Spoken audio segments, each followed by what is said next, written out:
नमस्कार, मैं लोकेश मेनारिया और आप देख रहे हैं यह खास खबर।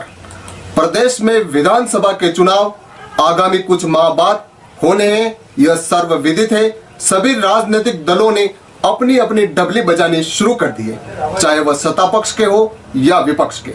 सभी दलों के पदाधिकारी व नेता अभी से वोटर्स को अपने पक्ष में करने के लिए लग गए हैं। सरकार के सभी मंत्री व स्वयं मुख्यमंत्री गहलोत अपनी योजनाओं व काम के बलबूते पर अगले चुनाव बाद फिर सरकार बनाने के दावे कर रहे हैं। दर्शकों, बात उदयपुर जिले की विधानसभा सीटों की करें तो वल्लभनगर जैसी हॉट सीट पर प्रदेश ही नहीं प्रमुख दलों के आला नेताओं की नजर भी गिद्ध की तरह लगी रहती है और इसी सीट से एक चौंकाने वाली खबर निकलकर सामने आई है। देखिए पूरी रिपोर्ट मेरे वरिष्ठ साथी मांगीलाल लोहार के साथ।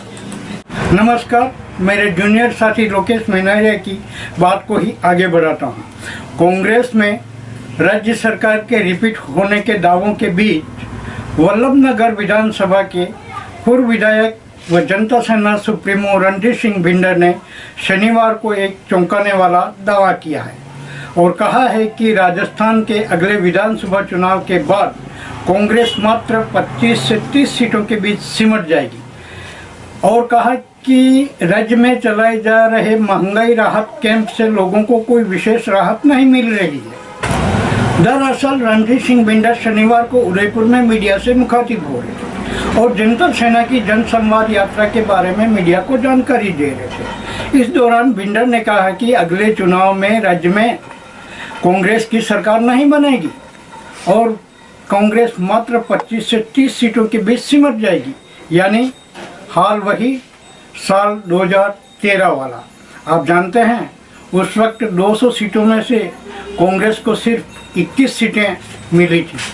वहीं बीजेपी ने रिकॉर्ड 155 सीटें जीतकर सरकार बनाई थी। पूर्व विधायक रणधीर सिंह बिंडर ये बात खुद बोल रहे हैं कि कांग्रेस की सरकार नहीं बनेगी और सीटें 25 से 30 के बीच ही आएगी। अब ये उनका आकलन कितना सटीक होता है यह तो वक्त ही बताएगा। इसके बाद रणधीर सिंह ने गहलोत सरकार पर एक और बड़ा आरोप लगाया। उन्होंने कहा कि कांग्रेस सरकार जो वर्तमान में महंगाई राहत कैंप चला रही है उससे आम लोगों को कोई राहत नहीं मिल रही, केवल पहले से चल रही योजनाओं के मार्फत लोगों को शिविर में बुलाया जा रहा है और कार्ड थमाकर लाभान्वित होने का प्रमाण पत्र दिया जा रहा है। बिंडर का कहना था कि ये सरकार केवल लोगों को कागजों में व्यस्त रखना चाहती है, जमीनी तौर पर राहत देने का मानस तो रखती नहीं है। उनका इतना तक कहना था कि पिछले 4.5 सालों में राज्य की गहलोत सरकार ने ऐसा कोई काम नहीं किया है कि प्रदेश की जनता खुश हो, इसलिए ये महंगाई राहत केवल कैंप और कैंप के सिवाय कुछ नहीं है।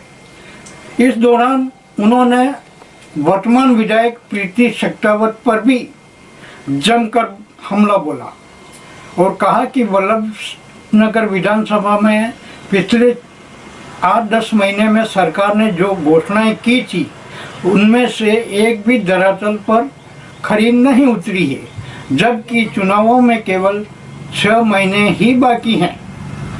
सरकार कानौर तहसील और बिंडर एसडीएम का ऑफिस तक नहीं बना सकी। बिंडर का कॉलेज कानौर की तहसील में बन रहा है, कानौर में आईटी कॉलेज, मॉडल हॉस्पिटल, इनका भी इंतजार खत्म नहीं हुआ है। इसलिए कांग्रेस सरकार केवल बड़ी बड़ी घोषणाएं करके बैठ जाती है, जिसका जवाब आने वाले चुनावों में जनता देगी। जनता सेना संरक्षक रणधीर सिंह ने अक्टूबर 2021 में वल्लभनगर विधानसभा उपचुनाव के बाद क्षेत्र में बनी सड़कों की गुणवत्ता पर सवाल उठाया और कहा कि इलाके में कई सड़क तो कार्य खत्म होते ही उखड़ गई।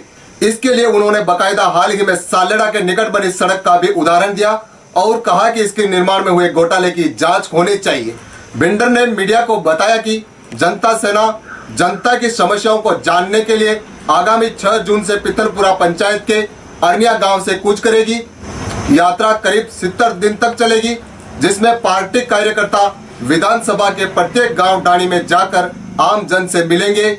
आम जन की सुविधा को देखते हुए प्रतिदिन शाम से रात्रि के समय ही गांव में यात्रा लेकर पहुंचेंगे, जिससे गांव के चबूतरों, मंदिरों और घर के आंगन में आम जन के साथ बैठकर उनसे संवाद करेंगे।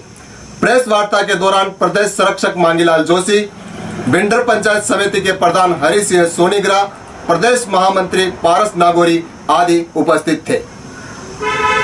6 जून से जन संवाद यात्रा वल्लभनगर के प्रत्येक गांव में निकाली जा रही है। उन पंचायतों में हम जाकर के आज तक होता ये आया है कि लोग हमारे पास काम के लिए आते थे। अब की बार हम पहली बार खुद जाकर के ग्रामीणों से रूबरू होंगे, उनकी समस्याओं के बारे में जानेंगे और जो समस्याएं हाथों हाथ निपट सकती हो उसको निपटाने का प्रयास करेंगे। बाकी का हम संकलन करके जिस तरीके से उसका जैसे भी निस्तारण होगा वो करने का प्रयास करेंगे। इस यात्रा का मुख्य उद्देश्य ये है कि व्यक्ति अपनी समस्या डायरेक्ट हमको कह पाएगा, किसी बिचौलिए की ज़रूरत नहीं होगी। दूसरा ये कि हम उस क्षेत्र में जाएंगे तो वो बताएंगे भी सही कि हमारे यहाँ पर ये स्थिति है, ऐसी स्थिति, तो हम हाथों हाथ देखेंगे तो हमको उनकी परिस्थिति का पता चलेगा कि भाई एक बार तो फ़ोन से कोई कहता है कि मेरे पानी नहीं आ रहा है और एक हम जाएंगे वहाँ देखेंगे कि नहीं है तो हम उसका व्यवस्था करने की प्रयास करेंगे।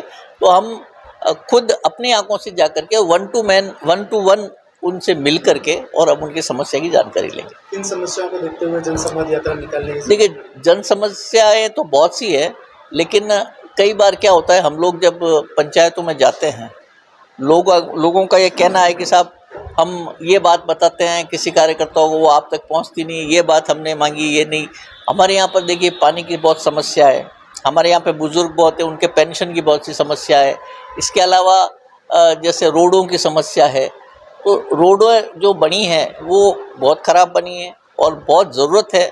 मैं जब विधायक था हमने काफ़ी रोडें बनाई थी और वो आज तक चल रही है, लेकिन इस सरकार में जो रोडों की घोषणाएं हुई थी उसमें से आधी ही बनी और आधी बनी उसमें भी बिल्कुल कम मटेरियल लगाया गया, जिससे कि रोडें वापस 6 महीने में ख़राब हो गई।